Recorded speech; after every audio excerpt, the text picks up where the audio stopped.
Sejak kapan membunuh menjadi sebuah warisan? Sejak kapan darah dibalas dengan darah? Sejak kapan nyawa dianggap harga yang wajar untuk sebuah kehormatan? Kita lahir sebagai manusia, bukan sebagai musuh.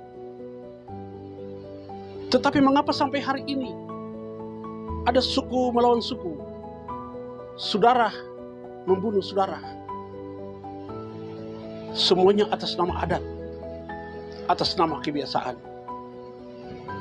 atas nama ini sudah dari dulu.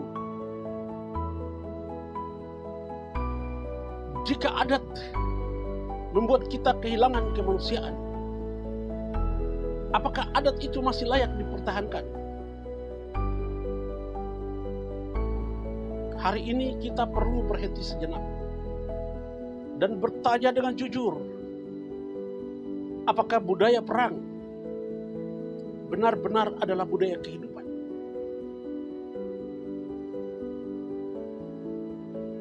Konflik itu adalah omnipresent.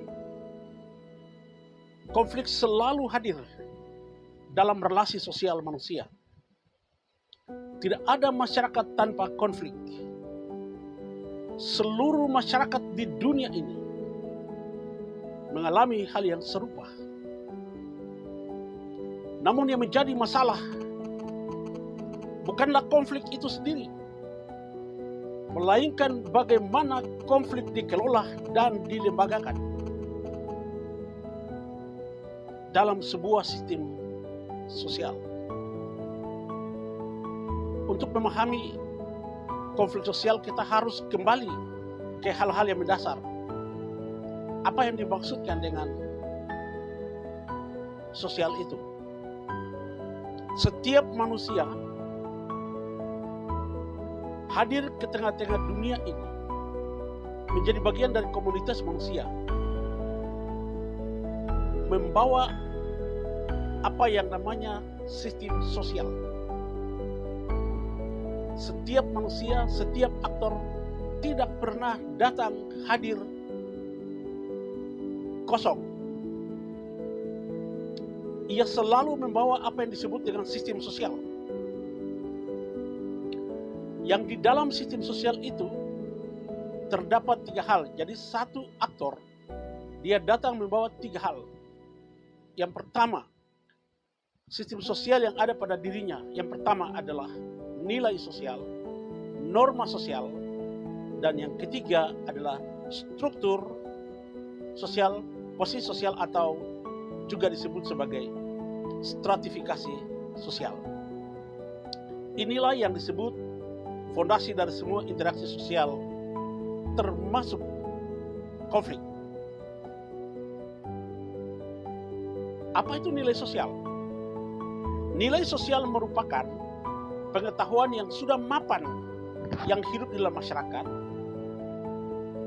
kemudian telah menjadi kesepakatan bersama dalam masyarakat untuk menentukan, yang pertama misalnya, menentukan baik dan buruk, menentukan benar dan salah, menentukan manusiawi dan tidak manusiawi. Nilai sosial tidak memiliki sanksi langsung. Soal rasa makan, selera berpakaian, dan selera seni. Kesalahan pelanggaran terhadap nilai sosial tidak ada sanksi.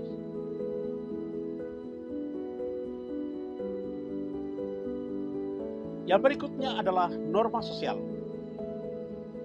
Lalu apa itu norma sosial? Norma sosial merupakan seperangkat aturan bagi tindakan-tindakan yang di dalamnya terdapat mekanisme sanksi. Kalau di dalam nilai sosial tidak ada mekanisme sanksi sosial,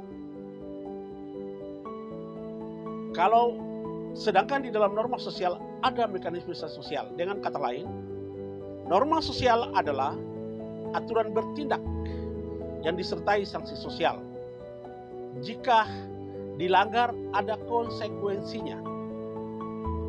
Dikucilkan, kehilangan hak adat, tidak diakui secara adat, membayar denda adat. Di sini terletak masalah mendasar bagi kita semua pada hari ini. Setiap norma sosial mengandung nilai sosial, tetapi tidak semua nilai sosial adalah norma sosial. Norma adalah nilai yang dilembagakan atau dipaksakan. Lalu masalah besarnya terletak di mana? Masalah besarnya adalah ketika kekerasan, pembunuhan, pengerusakan menjadi norma. Kita di Papua ini hampir di semua suku masih ada budaya perang, balas dendam, pembunuhan telah berubah dari tindakan kekerasan menjadi norma sosial. Nyawa ganti nyawa dianggap wajar. Membunuh dibenarkan atas nama adat, kehormatan, dan tradisi leluhur. Di sini kita harus berhenti dan bertanya dengan jujur. Apakah semua norma adat harus dipertahankan? Jika kita tanya kepada seisi langit dan seisi bumi, manusia dan alam semesta ini, jawabannya tentu tidak. Norma sosial tidak bersifat suci. Norma sosial adalah produk manusia, bukan firman Tuhan. Karena itu norma sosial bisa dan harus dievaluasi.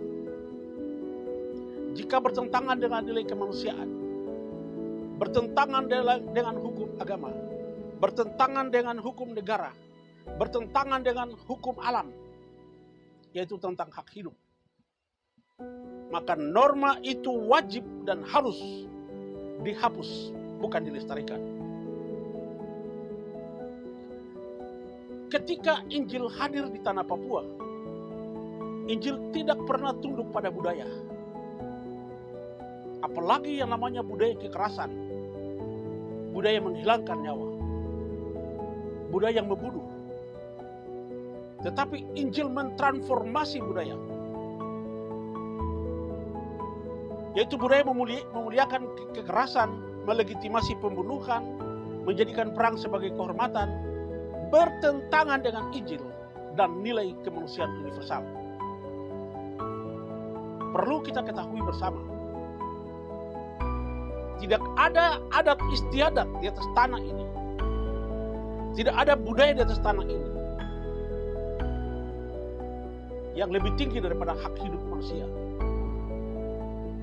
lebih tinggi daripada martabat manusia, lebih tinggi daripada kasih terhadap sesama. Sebagai pimpinan lembaga mediasi,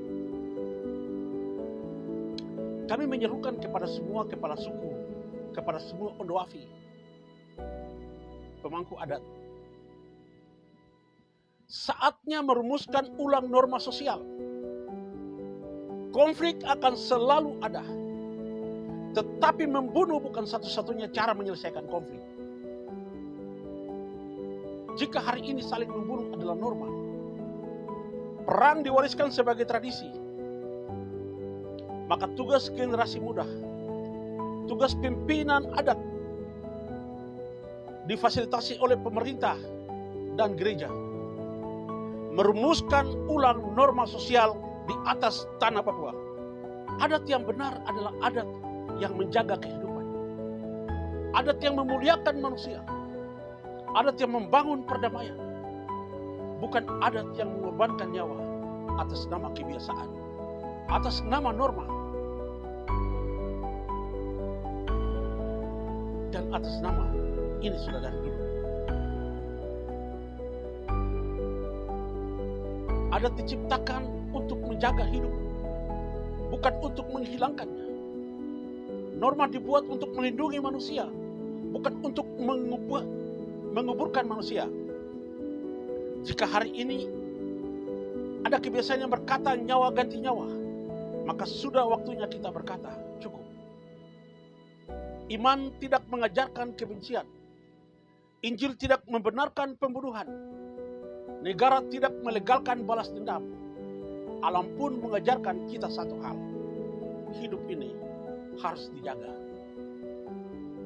Kita tidak sedang menghina adat. Kita tidak sedang menyesatkan manusia. Karena adat yang benar adalah adat yang menjaga kehidupan, bukan adat yang memelihara kematian. Mari hentikan perang. Mari akhiri siklus darah. Mari wariskan perdamaian. Tidak boleh wariskan lagi kemurahan. Kiranya norma sosial bertransformasi dari perang menjadi hidup penuh damai dan cinta kasih. Salam bahagia.